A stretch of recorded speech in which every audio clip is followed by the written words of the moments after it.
राजनीति में एक और एक दो नहीं बल्कि 11 होते हैं और फिलहाल सवाल है कि यूपी में किसकी जोड़ी 11 साबित हो। मोदी योगी का मैजिक यूपी में जीत की हैट्रिक लगाएगा या फिर दो लड़कों की जोड़ी यूपी में बीजेपी का अश्वमेध घोड़ा रोक देगी। अगले कुछ घंटों में यह तस्वीर भी साफ हो जाएगी। लेकिन नतीजों से पहले पोल और पोल्स पर नजर डालें तो यूपी अपने पिछले 2 लोकसभा चुनावों के परिणामों को दोहराता नजर आ रहा है और उत्तर प्रदेश में प्रचंड बहुमत के साथ एनडीए की सरकार की वापसी का आधार बना रहा है।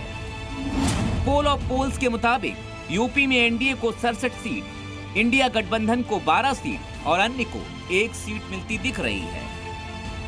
हालांकि समाजवादी पार्टी के अध्यक्ष अखिलेश यादव एग्जिट पोल के अनुमान को मानने को तैयार नहीं है और यूपी में इंडिया गठबंधन के प्रदर्शन के जरिए दिल्ली के तख्त का दावा ठोक रहे हैं। हमारा एग्जिट पोल ये कहता है कि सबसे ज्यादा सीटें इंडिया गठबंधन उत्तर प्रदेश में जीतेगा। मैंने अपना इंटरनल भी सर्वे कराया है और वो भी बहुत बढ़ चढ़ कर बता रहा है। मैं कहना चाहता हूँ इंडिया की जीत देश की जनता की जीत साबित होगी। एग्जिट पोल के नंबर गेम को डिकोड करें तो उसपे समाजवादी पार्टी और कांग्रेस दोनों अपने पिछले प्रदर्शन से बेहतर करती दिख रही हैं, लेकिन बीजेपी को नुकसान नहीं पहुंचा पा रही हैं। 2019 में यूपी में एनडीए को 64 सीट मिली थी, बीएसपी ने 10 सीट जीती थी, एसपी के खाते में 5 सीटें आई थी जबकि कांग्रेस के पास सिर्फ 1 सीट गई थी। एग्जिट पोल के मुताबिक बीएसपी इस बार 0 पर सिमट सकती है। उसकी पिछली बार 10 की सीट एनडीए और इंडिया गठबंधन के खाते में नजर आ रही है। विपक्ष भले ही एग्जिट पोल को खारिज कर रहा हो, लेकिन एग्जिट पोल कुछ हद तक नतीजों की तरफ इशारा तो करते ही हैं। ऐसे में सवाल उठता है, आखिर 10 साल से यूपी में प्रचंड सीट जीतने और दूसरी बार पूर्ण बहुमत के साथ यूपी की सत्ता में रहने के बावजूद बीजेपी कैसे चुनाव दर चुनाव अपनी जीत को बड़ी कर रही है।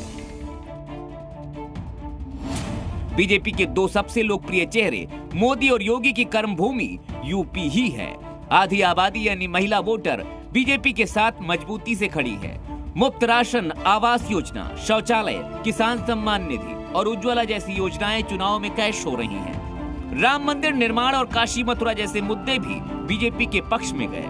यूपी में बीजेपी मजबूत संगठन के जरिए वोटरों को बूथ तक लाने में सफल हुई। टिकट वितरण में बीजेपी ने यूपी की सोशल इंजीनियरिंग को बेहतर तरीके से साधा। जिस यूपी में 10 साल पहले तक बीजेपी 4थे नंबर की पार्टी थी, उसी सियासी जमीन पर बीजेपी ने अपना अभेद्य किला बना दिया है। आज यूपी में बीजेपी न सिर्फ नंबर 1 पार्टी है बल्कि पहले और दूसरे नंबर की पार्टी में लंबा फासला कर दिया है। इसी की झलक एग्जिट पोल में भी नजर आ रही है। हालांकि परिणाम क्या रहेंगे उसके लिए चंद घंटों का इंतजार कीजिए। ब्यूरो रिपोर्ट, जी मीडिया। जी न्यूज़।